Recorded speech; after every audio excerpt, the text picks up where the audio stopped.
जय माता जी students, welcome to our YouTube channel Dhyan commerce, the key of success. जय माता जी स्टूडेंट्स, लास्ट टाइम हमने कुछ इंपॉर्टेंट एग्जांपल देखे हाइपरजोमेट्रिक डिस्ट्रीब्यूशन में और आज हम देखने वाले हैं सम नंबर 5 जो कि हमारे एनसीआर की फॉर्मूला में नया पार्ट है। सो आप टिक कर सकते हो as important because of the new formula. तो क्वेश्चन कह रहा है there are 40 screws in a packet of which 5 are defective. Some number 6 के जैसा ही ऑलमोस्ट पार्ट है, 40 में से 5 डिफेक्टिव है। If 10 screws are taken at random from the packet, selection जो भी दिया जाए उसके ऊपर से पता चलता है कि this is the sum of hypergeometric distribution and find the probability that none of them is defective. खाली एक क्वेश्चन है, जीरो डिफेक्टिव बल्ब की प्रोबेबिलिटी फाइंड करनी है, स्क्रू की I mean, and also find mean and variance of defective screws. तो जो नया पार्ट है उसके अंदर हमें एक छोटी सी फॉर्मूला जो हमने लास्ट टाइम में बोली थी एनसीआर वाली, उसका इस्तेमाल करना होगा, n factorial divided by r factorial into n minus r। और इसका सिंपलीफिकेशन, इसका यूज करके हमें थोड़ा सिंपलीफाई करना है, तो वो पार्ट की वजह से थोड़ा सा इंपॉर्टेंट क्वेश्चन के अंदर डिफेक्टिव के लिए पूछा गया है। तो हमने कहा ही था कि सबसे पहले हमें सपोज करना होता है, तो सपोज करेंगे m is equal to number of defective screws. So defective screws जो है वो हमें यहाँ पे रेडीमेड दिए गए हैं। उन्होंने बोला है 5 screws are defective, total screws उन्होंने बोले हमें 40 स्क्रूज दिए गए हैं। And as we know that total यानी m प्लस n, m यानी defective, naturally n will be non defective, लिखने की जरूरत है नहीं। 5 plus n is equal to 40, so n is equal to naturally 40 minus 5 यानी 35। m n दोनों है हमारे पैरामीटर्स रेडी हो गए। तीसरा पैरामीटर होता है r, जो कि सिलेक्शन के ऊपर से मिलता है। 10 screws are taken, 10 screws are taken ऐसा बोला है। सो देयरफॉर हम कह सकते हैं r इज इक्वल टू 10। ठीक है, m n r तीनों रेडी हो जाए, फिर हमें पता है एज यूजुअल हमारी आती है प्रोबेबिलिटी मास फंक्शन की formula. So probability mass function p of x is defined as mcx nc r minus x divided by m plus nc r। and as we know that अब हमें यहाँ पे करना क्या है, तो हमें वैल्यू रखनी है और हमारा प्यारा सा बॉक्स रेडी हो जाता है। that p of x is m यानी 5, 5cx, n यानी 35, cr r यानी 10 minus x divided by 40c10। जो फॉर्मूला है उसका वक्त अभी थोड़ी देर बाद आ ही जाएगा, तो हम डिस्कस करने वाले हैं एनसीआर की ये नई फॉर्मूला। ठीक है, क्या करेंगे अब नेक्स्ट में क्वेश्चन देख सकते हैं कि probability that none of the bulb is defective, I mean none of them यानी स्क्रूज इज डिफेक्टिव। तो the probability that none of the screws is defective, कोई भी स्क्रू डिफेक्टिव नहीं है, दैट मींस p ऑफ 0। हमें calculate करना है p of 0 की वैल्यू। सिंपली इसके अंदर x की जगह पे 0 रख देंगे। सो 5c0 35c10 minus 0 divided by 40c10 and 5c0 is always 1। बचा क्या 35c10 एंड नीचे क्या बचा 40c10, यानी हमारे पास दो हिस्से बचे 35c10 एंड 40c10। अब होगा क्या, तब इसकी कैलकुलेशन खास हमें थोड़ा संभाल के करना है। इसके लिए हमारे पास छोटी सी फॉर्मूला जो अभी हम कह रहे थे, ऊपर और नीचे दोनों जगह अप्लाई करेंगे। NCR, n यानी 35, r यानी 10, तो आप करोगे क्या n फैक्टोरियल, नीचे r फैक्टोरियल, ऊपर वाले का फैक्टोरियल, 10 यानी नीचे वाले का factorial and n minus r factorial, ऊपर वाला माइनस नीचे वाला फैक्टोरियल। तो ये फॉर्मूला हम यूज करेंगे दोनों हिस्सों के लिए, न्यूमरेटर के लिए and as well as denominator के लिए। तो n यानी 35 है, r यानी 10 है, ऊपर n फैक्टोरियल यानी ऊपर वाले हिस्से के लिए मैं लिखूंगा 35 फैक्टोरियल, नीचे r यानी अगेन 10, n r कह सकते हैं, तो 10 factorial and as we know that n minus r। वैसे तो हम सीधा लिख सकते हैं 35 माइनस 10 यानी 25, मगर पहली बार है इसलिए मैं ऐसे लिख के दिखाऊंगा ताकि आपको एग्जैक्ट फॉर्मूला कंपेयर करने का मौका मिले। यानी इन शॉर्ट ऊपर वाला फैक्टोरियल आता है ऊपर वाले पार्ट का, नीचे आ गया r वाला r factorial and n minus r। सो नीचे उसी तरह से n यानी 40 है, r यानी 10 है एंड n माइनस r यानी 40 माइनस 10। वैसे ही आप सीधा लिख सकते हो 40 माइनस 10 यानी 30 फैक्टोरियल। उधर फिलहाल अभी स्टार्टिंग मोड पे है इसलिए हम कुछ इस तरह से लिख रहे हैं। सो अल्टीमेटली अब सिंप्लीफाई करेंगे, सादुरूप आप दिए 35 10 factorial 35 minus 10 25 factorial and denominator में होगा उसी तरह से 40 फैक्टोरियल 10 फैक्टोरियल 40 माइनस 10 यानी 30 फैक्टोरियल। सो क्या किया हमने, ऊपर n नीचे यहाँ पे r, n और r का इस्तेमाल करके पहला हिस्सा, डिनोमिनेटर में भी सेम NCR n और r की वैल्यू रख के आप फॉर्मूला को यूज कर सकते हो। अब क्या होगा, डिनोमिनेटर का डिनोमिनेटर न्यूमरेटर में जाएगा, 6 दिनों से अंश में जाए। सो वो प्रोसीजर कंप्लीट करते हुए 10 फैक्टोरियल या 30 फैक्टोरियल ऊपर जाएगा एंड नीचे बचेगा 40 फैक्टोरियल। तो यहाँ तक का काम नॉर्मल है। इसके बाद थोड़ा सा हमें ध्यान रखना है, कहानी का ट्विस्ट अब आने वाला है। तो कैलकुलेशन में अब थोड़ा ध्यान क्या रखना है, तो पहले पार्ट में 35 फैक्टोरियल का मीनिंग वैसे तो क्या होता है 35 34 33 32 से लेके until 3 into 2 into 1 एक तक जाना है। 25 फैक्टोरियल का मीनिंग भी वही होता है, मगर उतना काम हम करेंगे तो कैलकुलेटर हमारा साथ देगा ही। किया क्या जाता है तो अब ध्यान रखना है। 30 फैक्टोरियल का मीनिंग क्या, 30 फैक्टोरियल का मीनिंग ये होता है 30 29 28 27 26 25 24 20 देन उसके बाद 10 9 8 7 6 5 4 3 2 1 पूरा लिखने नहीं जाना है हमें, थोड़ा सा ध्यान रखना है। 30 फैक्टोरियल इधर है, नीचे 25 फैक्टोरियल। मैं थोड़ा सा आधे रास्ते में ब्रेक मारने वाला हूं, यानी मैं यहां पे सिंपली लिखूंगा 25 फैक्टोरियल। क्यों, 30 फैक्टोरियल का मीनिंग 30 से लेके 1 तक होगा। मैंने 30 से लेके 26 तक लिखा क्योंकि मेरे पास नीचे ऑलरेडी क्या है 25 फैक्टोरियल, यानी ऊपर से नीचे क्रॉस में देखना है। 30 से मुझे कहां तक जाना है 25 तक, वहां तक रिवर्स में जाओ, फिर 25 फैक्टोरियल को हम इजीली बाद में कैंसिल कर पाएंगे। ये जो हिस्सा है वो इजीली कैंसिल हो जाएगा। बाकी बचा क्या, तो बड़े नंबर से छोटे नंबर की तरफ, मगर ध्यान रखना है ऊपर 35 से 25 नहीं जाना है क्योंकि 10 number already problematic part create करेंगे, तो क्रॉस में कैंसिल करना है। यहाँ 30 में से 25 तक जाओ, उसी तरह से 40 से 35 तक जाओ। कैसे, 40 39 38 37 36 नजर रखनी है। 35 आया तो रोक लो अपने आप को 35 फैक्टोरियल, यानी आप ऊपर भी 35 फैक्टोरियल एंड नीचे भी 35 फैक्टोरियल। तो इतना काम हो जाए तो हमारा काम इजीली ऑलमोस्ट हो चुका है। अब जो वक्त आता है वो वक्त आएगा हमारे कैलकुलेटर का। ठीक है, फिलहाल आप लोग अभी अवेलेबल नहीं हो तो ये जो काम है वो मुझे ही करना पड़ेगा। सो और इसमें आपको पूरे ऊपर वाले आंसर नीचे वाले आंसर को लिखने की जरूरत नहीं है, सीधा काम करना चाहिए। यानी 30 into 29 into 27 26 into जो पांचों के पांचों नंबर है उनको मल्टीप्लाई करो। जो आंसर आया उससे मत लिखो, यस ऊपर लिखना नहीं है, पूरा जो भी आंसर आ रहा है उसे वैसे ही रहने दो। नीचे जो है वो सभी डिवीजन में बोले जाते हैं, नीचे ना चीजें भागाकार में कहवाए। तो एक एक नंबर से डिवाइडेड बाय की साइन यूज करनी है। Divided by 40 is equal to जो भी आंसर आया होल्ड पे रखो, 39 है, अगेन डिवाइडेड बाय 39 होल्ड पे रखो जो भी आंसर आया, again divided by 38 is equal to जो भी आंसर आया होल्ड पे रखो, अगेन डिवाइडेड बाय 37 जो भी आंसर आया होल्ड पे रखो एंड अगेन डिवाइडेड बाय 36। तो जो आंसर है वो होगा 0 पॉइंट यहाँ पे दिख रहा है 21657 समथिंग समथिंग, हमें 4 डिजिट तक लिखना है। तो वो जो आंसर है वो होगा 0.2166 लिखते हैं क्योंकि 5 के बाद 7 दिया गया है। ठीक है, यानी without writing the numerator denominator. School के अंदर आप ऐसा करते हो, पूरा ऊपर वाला आंसर लिखो फिर नीचे वाला लिखो, हमें वो आंसर में वैल्यू दिखाने की ऊपर नीचे की जरूरत नहीं है क्योंकि अब मेन पार्ट जो है वो हाइपरजोमेट्रिक डिस्ट्रीब्यूशन है। तो ये हुई हमारी फैक्टोरियल वाली कैलकुलेशन।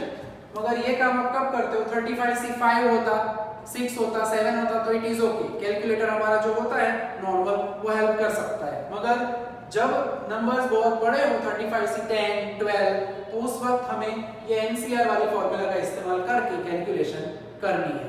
ठीक है, तो कामकाज जो है ऑलमोस्ट इजी ही है, कोई टफ टास्क नहीं है, मगर थोड़ा ध्यान यहाँ पे रखना है। एक तो फैक्टोरियल की फॉर्मूला यूज करो ये वाली ऊपर नीचे, फिर डिनोमिनेटर से ऊपर ले जाओ, ये एक नंबर जनरली कैंसिल होता है, फिर ऊपर नीचे कैंसिल मत करो, क्रॉस में कैंसिल करना होगा हमेशा, नजदीक जो पड़े 30 से 25 नजदीक होगा एंड 40 से 35 नेचुरली, तो ऊपर नीचे कैंसिल होगा। तो ये आधा हिस्सा हमारा ऑलमोस्ट हो चुका है। दो छोटे छोटे क्वेश्चन उन्होंने पूछे हमें इसके साथ ही। तो ये इंपॉर्टेंट सम क्यों है, क्योंकि हमें ये एनसीआर की फॉर्मूला यूज करने का मौका यहाँ पे मिल रहा है। ठीक है, अब क्या करेंगे, तो अब जो काम है उसके अंदर पहला पूछा है मीन। मीन की फॉर्मूला इजीली याद रह जाती है mr upon m plus n। m यानी हमें 5 दिया गया है, r यानी हमें 10 दिया गया है, आप आगे से देख सकते हो, m प्लस n यानी 40 है, यानी 50 अपॉन 40 कैलकुलेटर में करोगे तो दैट शुड बी 1.25। ठीक है, तो वैसे आप कर सकते हो, चेक करना है तो यस इट इज 1.25। अब जो दूसरा पार्ट है वो है हमारा वेरिएंस। वेरिएंस की फॉर्मूला आप सभी की बहुत ही फेवरेट फॉर्मूला है शायद, यस। तो m n r याद रखने का तरीका पहले तीनों मल्टीप्लिकेशन में, फिर m n r plus n minus, सीधा नीचे उतर जाने का ब्रैकेट के साथ, फिर लिख देने का m n r की जगह पे 1, उसी साइन को लिखो प्लस n माइनस। तो थोड़ा सा क्या है, अच्छा लगता है, बाकी फॉर्मूला तो थोड़ी सी दुष्ट है ही। तो ये फॉर्मूला रेडी हो गई हमारी m प्लस n के स्क्वायर के साथ। अब करना क्या है, वैल्यू रखनी है m n r की सभी की वैल्यूज। m हमारे पास है 5, n है 35, r है 10, m प्लस n यानी 5 प्लस 35, आप 40 भी लिख सकते हो, माइनस 10, m प्लस n का स्क्वायर यानी m प्लस n 40 सीधा लिख सकते हैं, m प्लस n यहाँ पे अब लिखा हुआ है तो मैं उसी तरह से लिख रहा हूँ। तो 5 इंटू 35 इंटू 10, 35 प्लस 5 40 माइनस 10 यानी 30, 40 का square 1600, this is 35 plus 5 40 minus 1 यानी 39। Again using the calculator use करो एंड પછી તો મજા ની લાઈફ, यानी ये आंसर है डिवाइडेड बाय अगेन 1600, जो आंसर है अगेन 39 से डिवाइड करो। याद रखना है पूरे आंसर मत लिखा करो, सीधा आंसर आप कर सकते हो। तो जो वेरिएंस है वो हमें मिलेगा 0.8413। आगे कुछ है मगर 4 डिजिट तक हम हमेशा आंसर लिखते हैं। ठीक है, तो ये हमारा इंपॉर्टेंट एग्जांपल हुआ। इंपॉर्टेंट क्यों? Because of this formula NCR वाली। तो होमवर्क में 13 नंबर का बी जो है वो अब आप कर पाओगे। लास्ट टाइम दिया था मैंने सम, मगर ये मेथड का सम आ गया था तो उस वजह से लास्ट में कैंसिल किया था। तो इस बार आप 13 बी भी कर पाओगे, इसके साथ कनेक्टेड है।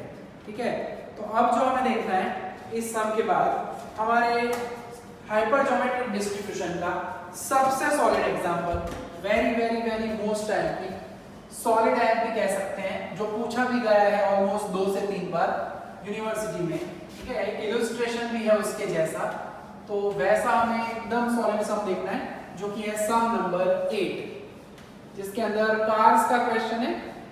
ऑल दो गाड़ियां जो है, कार्स जो है वो पुराने जमाने के अंदर उन्होंने बताई है हमें, मगर सम जो है बहुत ही इंपॉर्टेंट है। यस, तो वो सम नंबर 8 के अंदर उन्होंने एम्बेसडर्स एंड फिएट कार्स के बारे में बताया हुआ है। पेज नंबर 64 पे आप देख सकते हो। There are 12 ambassador and 8 Fiat cars with a company। दोनों कार्स के नंबर्स दे दिए। जनरली हमें कोई एक पार्ट देते हैं, दूसरा हम ढूंढ लेते हैं। यहाँ पे दोनों दिए हुए हैं, यानी 12 और 8 मिला के 20 कार्स होगी। From them 5 cars are in repair in a workshop। जैसे सिलेक्शन होता है वैसे यहाँ पे बोला है रिपेयरिंग में भेजी गई है cars. So this is the indication of hypergeometric distribution। Find the probability that of these cars there are 3 ambassadors and 2 Fiats। पहले में उन्होंने दोनों का क्वेश्चन पूछा है, एम्बेसडर्स एंड फिएट से रिलेटेड।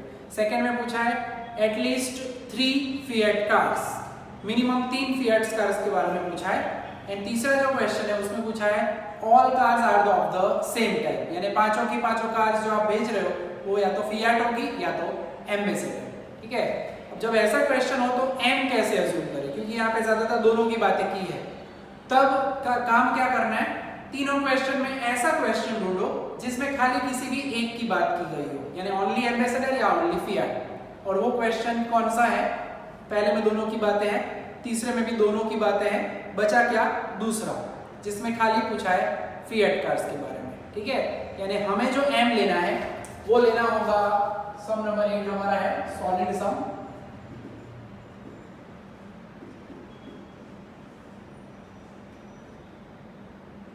सो सपोज करेंगे हम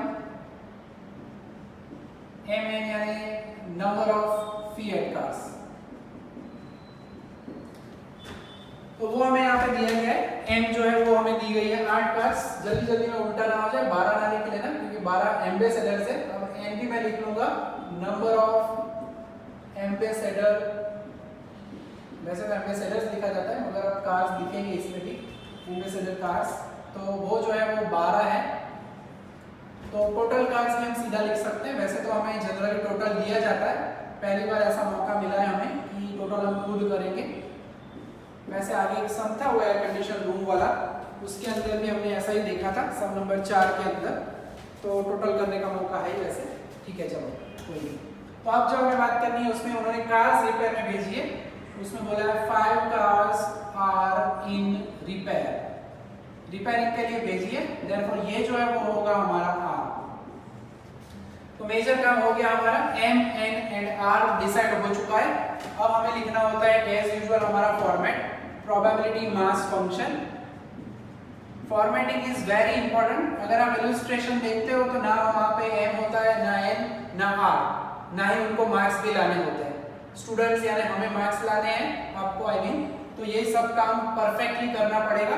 अंदर तो सीधी प्रोबेबिलिटी आ जाती है, ना एम ना आर, सीधा काम करते हैं वो लोग, मगर हमें उतना सीधा काम नहीं करना है जिससे हमारे मार्क्स चले जाए, ठीक है। तो जो फॉर्मेटिंग से मैं हर सब में काम कर रहा हूँ, तो अब हम रख देते हैं values of M and R. तो हमारा फॉर्मेट रेडी होगा, एम यानी 5 सी एक्स, एन यानी जो है वो है 12 है, 12 सी आर, आर यानी 5 माइनस एक्स। अब हम रख देते हैं values of M N and R, जिसके अंदर m की जो वैल्यू है वो है 8 सी एक्स, n की जो वैल्यू है वो है 12 सी आर यानी 5 माइनस एक्स, यानी नीचे अगर वैल्यू रखे m प्लस n तो m प्लस n जो है वो है 20 है, सो 20 सी 5, ठीक है। तो वैल्यूज रख दी, हमारा फॉर्मेट रेडी हो गया, पूरा बॉक्स रेडी। 8 सी एक्स, m की जगह पे 8, n की जगह पे r और बाकी की जगह पे वैल्यू पे रख देंगे, ठीक है। अब काम क्या है, तो सीधा आप जाते हैं हमारे क्वेश्चन नंबर 1 के अंदर, और वो पहला क्वेश्चन हमें कह रहा है the probability that 3 ambassadors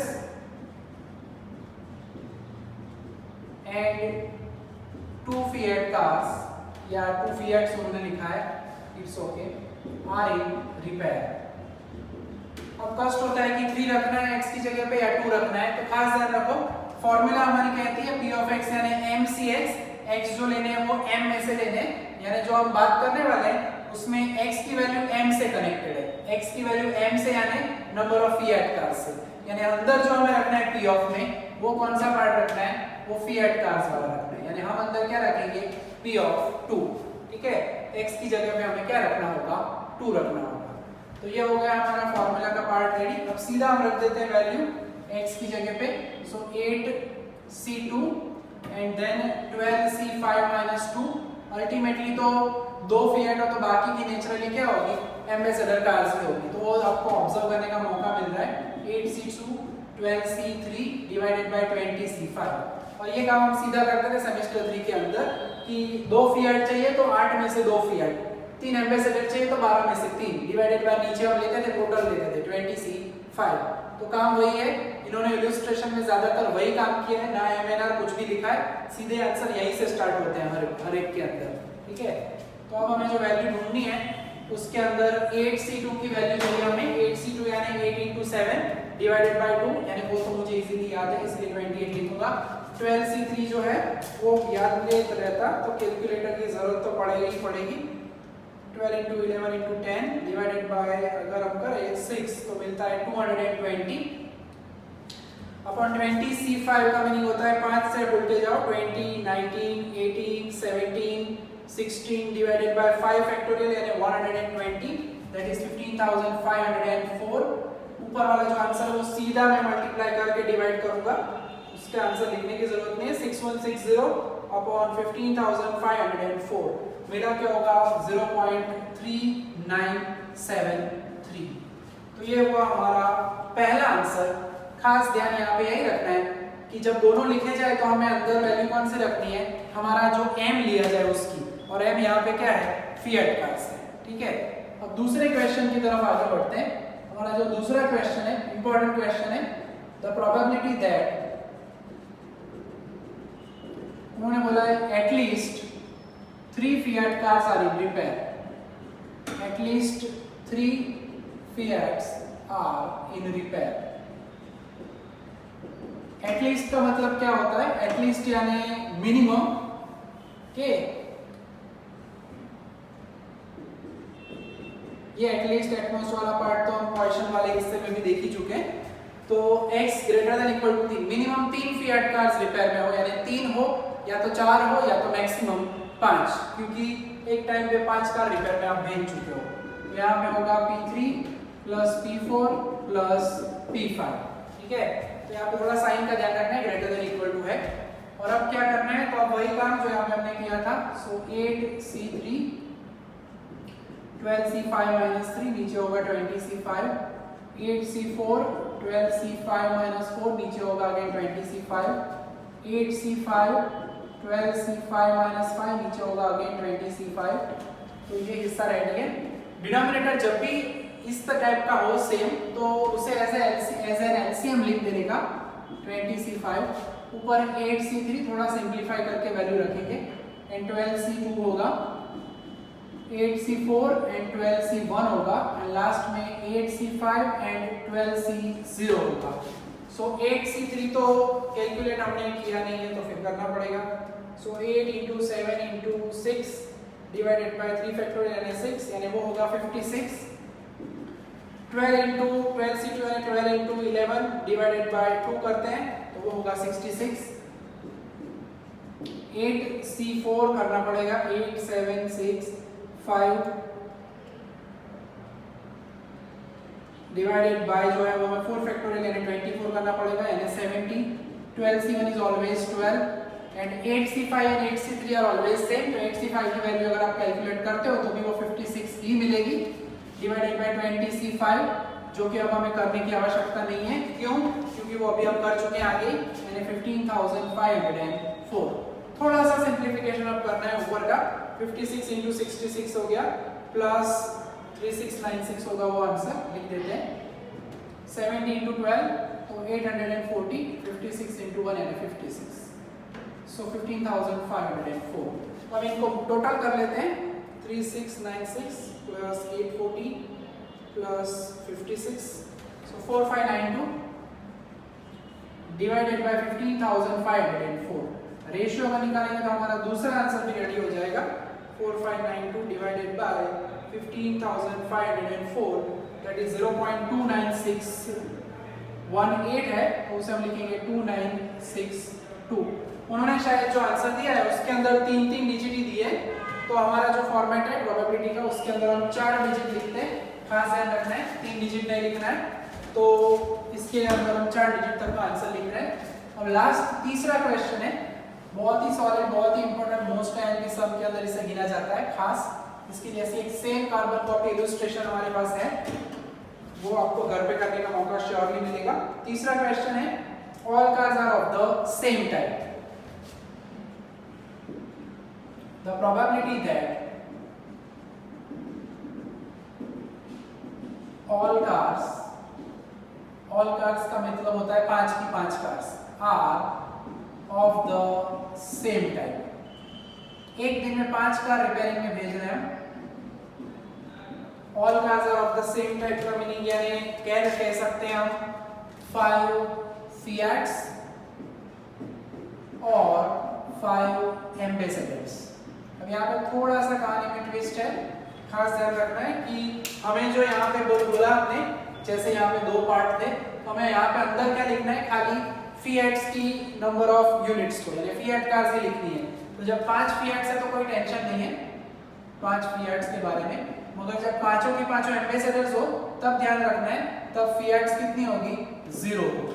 technically अगर कहे तो प्रोबेबिलिटी में बस यही पार्ट एक ध्यान रखना है। ये जो है हिस्सा वो मैंने समझने के लिए लिखा है, यहाँ पे एग्जाम में ये ना लिखो तो भी चलेगा।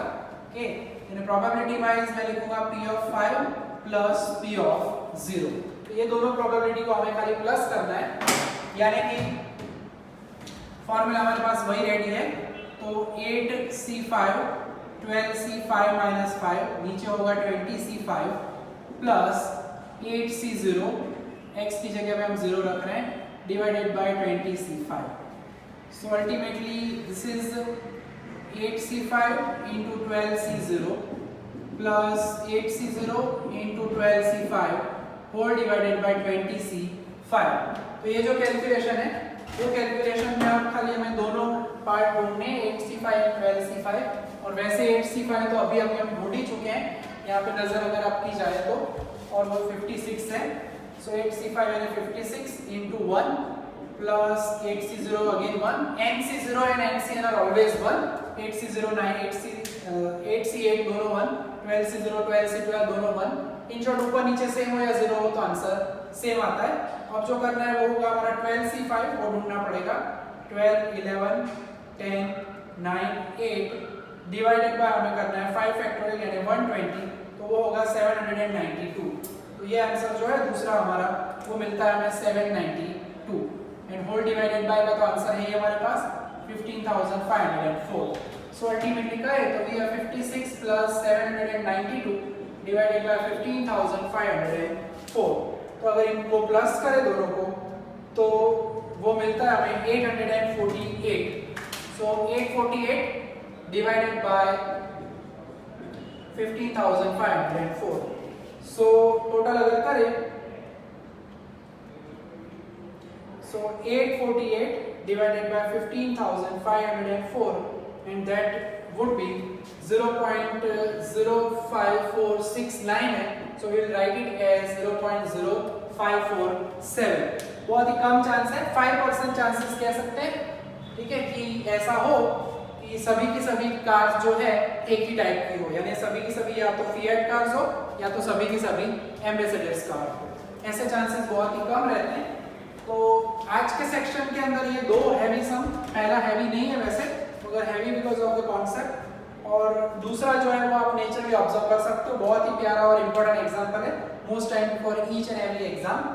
होमवर्क की बात अगर करें आज की हम, तो ज्यादातर आपको काम जो मिल रहा है वो सिमिलर टाइप का काम मिलने वाला है, ठीक है।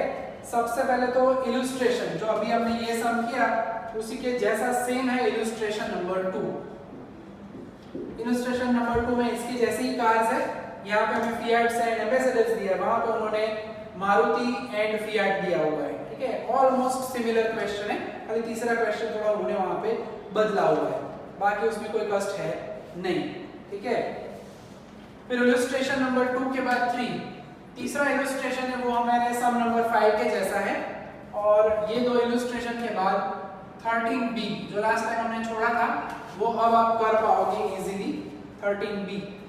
और एक इंपॉर्टेंट सम है जो कि मैं घर पे दे रहा हूँ, वैसे इंपॉर्टेंट सम हम घर पे नहीं देते, मगर 9 नंबर में दे रहा हूँ क्योंकि वो सम दिखने में अलग लग रहा है, मगर ये हम कर चुके हैं कहाँ पे, तो सम नंबर 6 में।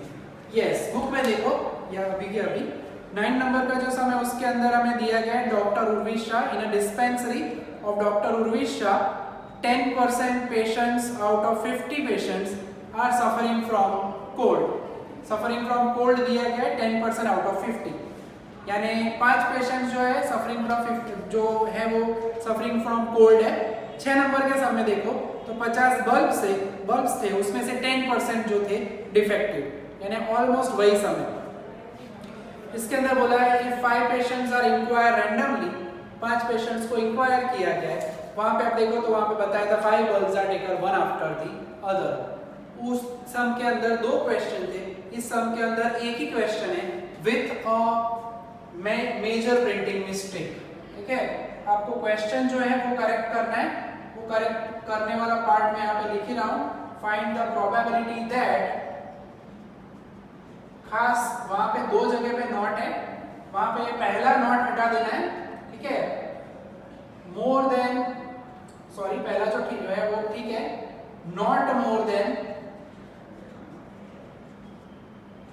2 ऑफ देम आर, वहां पे उन्होंने नॉट लिखा है, खास ध्यान रखना है, हमें यहाँ पे लिखना होगा सफरिंग फ्रॉम कोल्ड, यानी खास ध्यान क्या रखना है आपको, सफरिंग फ्रॉम कोल्ड होना चाहिए। वहां पे उन्होंने क्वेश्चन के अंदर जो नॉट लिखा है यहाँ पे वो नॉट को काट देना है। मैं आपको यहाँ पे काट के एक अलग कलर से इसलिए लिखवा रहा हूँ क्योंकि प्रिंटिंग मिस्टेक है बुक के क्वेश्चन के अंदर, अदरवाइज आपका आंसर आ ही नहीं पाएगा। और वैसे भी हम इंटेलिजेंट है, आगे आप देख सकते हो उन्होंने क्वेश्चन में पूछा है also find mean for average number of patients suffering from cold. यानी जब भी आप ये क्वेश्चन करोगे तो इसके अंदर जो है m आपको क्या लेना है, नेचुरली सम आगे वाला है उसी से कनेक्टेड है, m यानी number of patients suffering from cold, right. तो ये थोड़ा सा प्रिंटिंग मिस्टेक है, इसके अंदर आप जो पेशेंट लोगे वो सफरिंग फ्रॉम कोल्ड लेना है m के अंदर, ठीक है। बाकी क्वेश्चन के अंदर कोई कष्ट नहीं है, ठीक है, आराम से आप कर पाओगे। तो m number of patient suffering from cold लोगे, एग्जैक्ट सम है सम नंबर 6 के जैसा, ठीक है। सम नंबर ये जो डिटेल मैंने दी है वो 9 नंबर की डिटेल है, खास ध्यान रखना है। और ये सम कौन सा सम के जैसा है, 6 नंबर।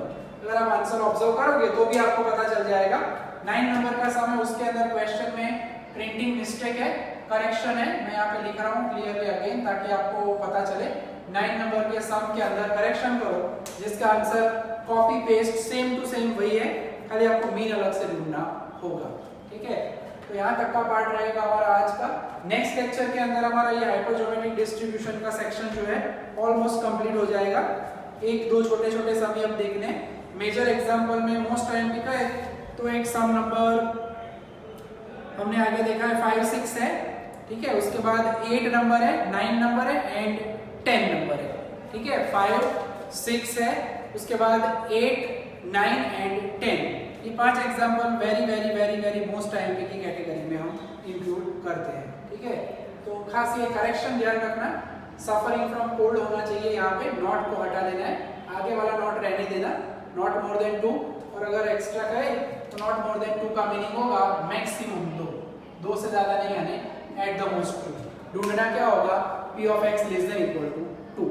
तो यहाँ तक का पार्ट रहेगा, ठीक है। तो कॉपी करो, रेगुलर काम करो। नेक्स्ट संडे जो आएगा तब हम इसकी टेस्ट लेने वाले हैं हाइपरजोमेट्रिक डिस्ट्रीब्यूशन की। तो तैयार करते रहो, कुछ भी डाउट हो तो पूछते रहो, ठीक है। यहाँ तक रखेंगे। जय माता जी, थैंक यू।